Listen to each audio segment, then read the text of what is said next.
So we've been talking about healthcare and hypochondria or cyberchondria in relation especially to my recent health scares, which is ongoing.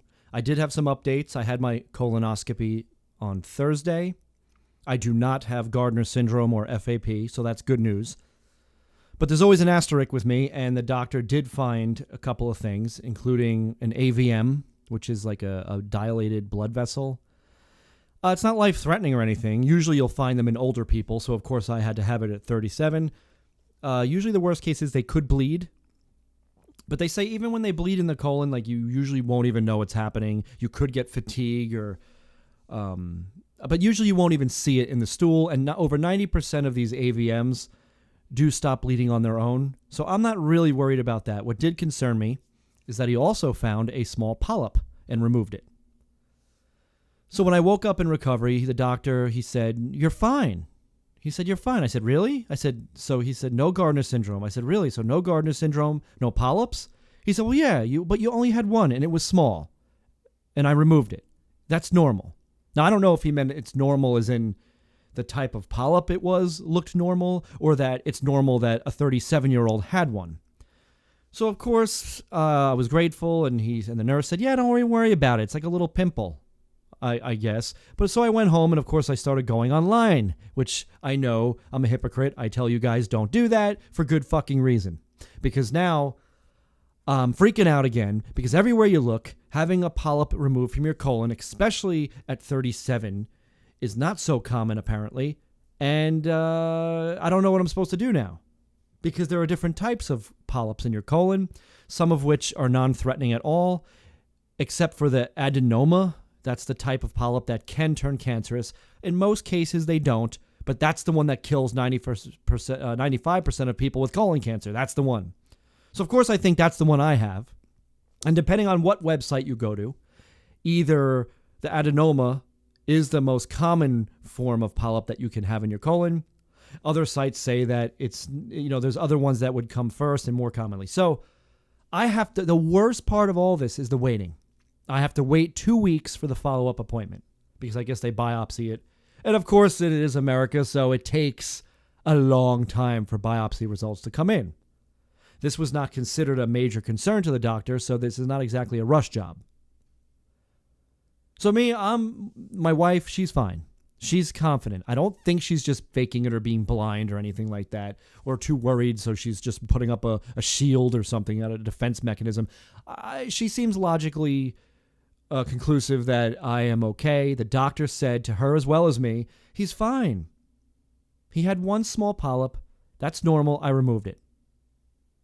So what concerns me is at 37, had I not freaked out over this Gardner syndrome and all the osteomas and lipomas I have on me, had I not gotten thoroughly freaked out, leading me to a colonoscopy, I never would have had a colonoscopy. So what would have happened to this polyp?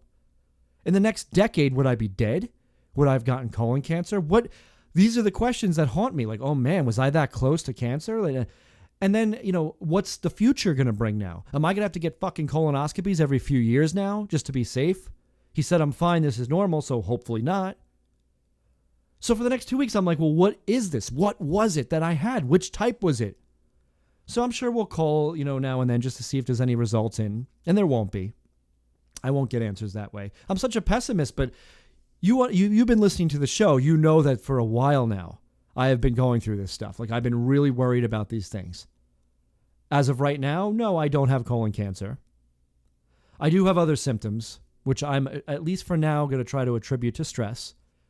I don't know if I mentioned last time, I have I feel like my neck, I feel tightness in my throat, hard to swallow, tightness in my neck all the time. I wake up with it. It's been about 2 weeks I've had this. So, of course, that could either mean, it could be anxiety. It could be TMS, tension myositis syndrome. It's tension. It could just be from the anxiety and the stress of everything. I could be sleeping wrong. I could be tight because of that. Or I could have lymphoma or some kind of thyroid condition. So this never ends. This is what happens to people like me. Once you get rolling and you spiral, it's torture.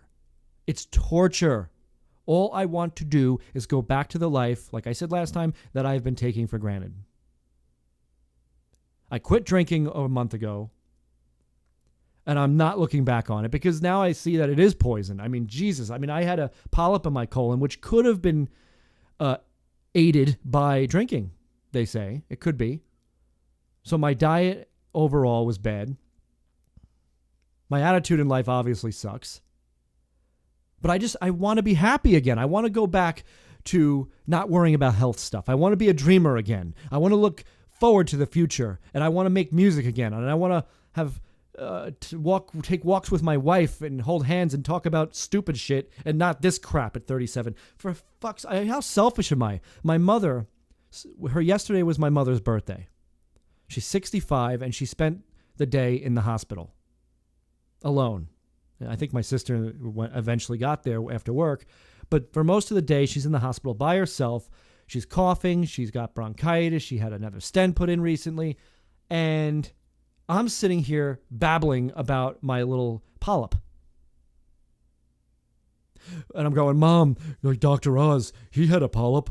They said it scared them, so they said, you got to do another colonoscopy in 9 months from now. And then they found another one. Oh, so that must be me, right? And I also went to school with a guy who died at 40 from colon cancer recently. That scared me. So I'm like the hypochondriac who has a base. You know, I'm not the hypochondriac that says he's got a little mosquito bite, it must be melanoma. No, I had a polyp in my colon at 37, and I don't yet know what type it was. I don't know anything other than the doctor says I'm fine, it's normal, I removed it. So now I don't trust him. I don't trust anybody, apparently. I'm going, how come everyone around me doesn't seem to give a shit about this? Nobody seems to care about what I'm going through. Or most likely it's because I guess they're listening to reason, which maybe I'm not because I'm involved. I'm too close to this. So my wife, friends, family, they're concerned. They're asking me how I'm doing, but they're not worried because I guess because they heard what the doctor said to me. Granted, my wife and I were freaking out that day and the doctor knew that. So maybe he was just trying to keep us calm and make us feel better. But I guess the logic here is that can a doctor possibly tell a patient that you're fine, that this is normal, it was small, I removed it, this is normal, you're fine. And even when he walked out at the end, he said, I'm glad things worked out. He can't, right? Doctors can't do that, right? And then 2 weeks later at the follow-up tell you, okay, well, the biopsy came back and that little polyp actually had precancerous cells in it. So we got to see in a little bit. Like, they can't, right? So I've never been a hypochondriac. I've never been this crazy before over health stuff, ever. I've had bouts of things like everyone, but when it comes to health, I usually avoid doctors. I avoid dealing with this crap. I don't want to be like that. Quick story. Yesterday, I was talking to my neighbor. He lives across the street. He's a retired city cop. He's going to be 68 years old.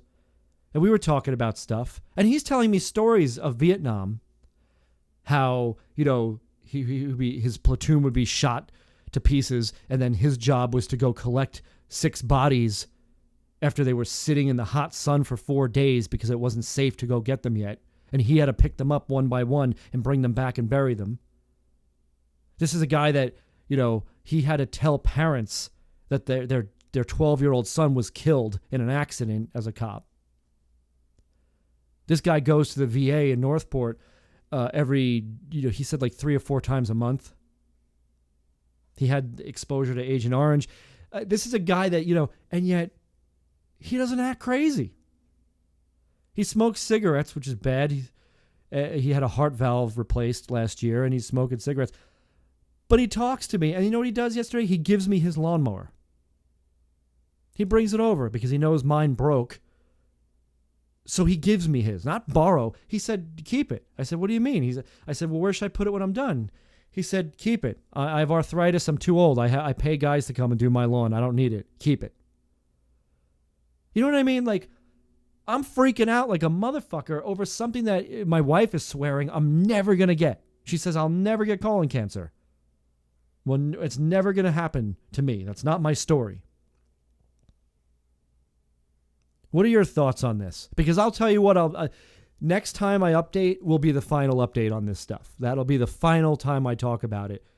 I mean, I might do a show before then, but as far as the health stuff, that's it. Like, you know, until the final, whatever it is, I guess this will be it. So let me know what you think. I know I'm having this Ebenezer Scrooge thing where it's like, I love my life. Let me live. I will change. But I am changing. But I've been tortured long enough with this crap. And so is my poor wife. And apparently my few listeners probably have been tortured with this too. Tell me what you think. And then we'll go back to whatever the fuck is happening in the world.